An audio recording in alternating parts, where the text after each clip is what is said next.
While so many out there are trying to cancel Indian/Native American mascots, this video will aim at celebrating them. After all, you wouldn't name your team after something that sucks. These mascots are a harmful form of ethnic stereotyping. Man, I wish I had a stereotype as badass as this. Maybe I do. The 5 current Indian mascot teams have won 16 major professional sports league championships. So let's rank all these teams based on their titles, starting at number 5, the Cleveland Indians. They've won 2 World Series titles, and you gotta go all the way back to 1948 and 1920. God, with that kind of a title drought, if I'm a Native American, that's why I'd want them to change their name. Cleveland's American League team started calling themselves the Indians way back in 1915, and they only did that because the Boston Braves won the World Series with an Indian mascot the year before. Maybe this uniform concept I created on my baseball video game isn't such a bad idea after all. Sorry, Cleveland. However, they have won the American League pennant 6 times, including as recently as 4 years ago. With all that recent attention in today's politically correct climate, it saw the elimination of their iconic Chief Wahoo logo prior to last year. And last week, the team announced that they will determine the best path forward in regards to the Indians' name. Yeah, I'm sure we can all trust a team that's gone 70 plus years without a championship to determine the best path forward. I'm sorry, this video was supposed to be about celebrating these teams, so how about we celebrate the most recent Super Bowl champions? Coming in at number 4, the Kansas City Chiefs. Yes, their win over my San Francisco 49ers last year earned KC their 2nd Super Bowl title. Their first came 50 years prior to that, but with quarterback Patrick Mahomes and head coach Andy Reid around, I doubt they'll have to wait that long to see another. The Chiefs are the last major professional sports team in the US to adopt a Native American team name and logo. But even though they've got an arrowhead for a logo and their fans regularly perform the tomahawk chop, the team was actually named in honor of a white guy. Back in '63, when the AFL's Dallas Texans relocated to KC, the team was renamed the Chiefs in honor of then Kansas City Mayor Harold Roe Bartle. I hope I'm pronouncing that right.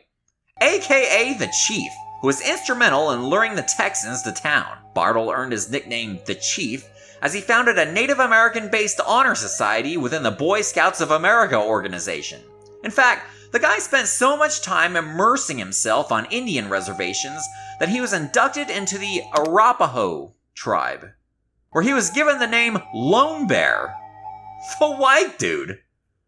So I guess all the Chiefs gotta do is replace the arrowhead with a bear and they'll be all set. But then again, their mascot is actually a wolf. Which is random.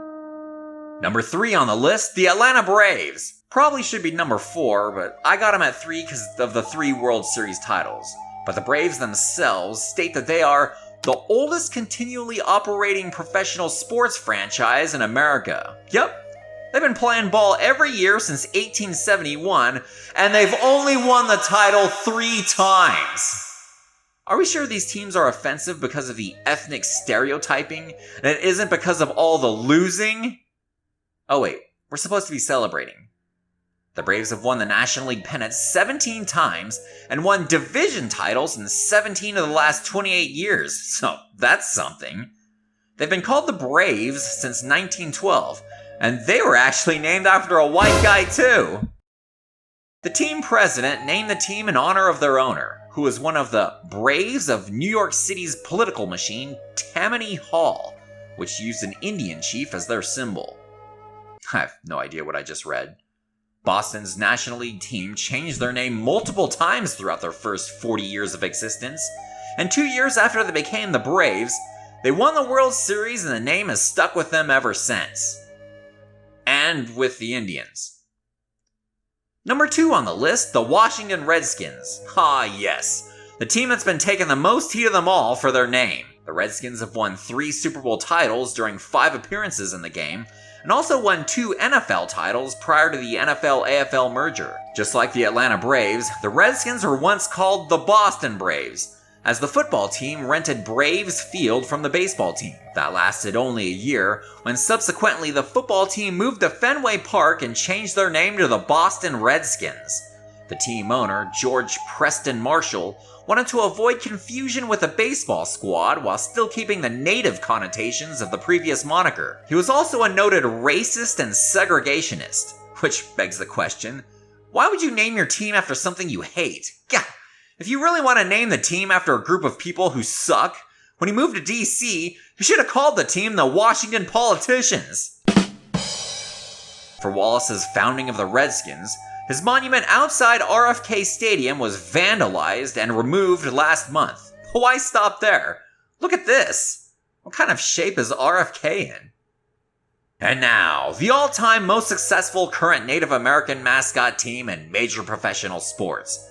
The NHL's Chicago Blackhawks, the 6-time Stanley Cup champions, with 3 of those titles occurring between 2010 and 2015. Original team owner Frederick McLaughlin had been a commander with the 333rd Machine Gun Battalion of the 86th Infantry Division during World War I. This division was nicknamed the Black Hawk Division, after a Native American of the Sauk Nation, Black Hawk, who was a prominent figure in the history of Illinois. McLaughlin named his new hockey team in honor of the military unit, and his wife Irene designed the original version of the team's logo.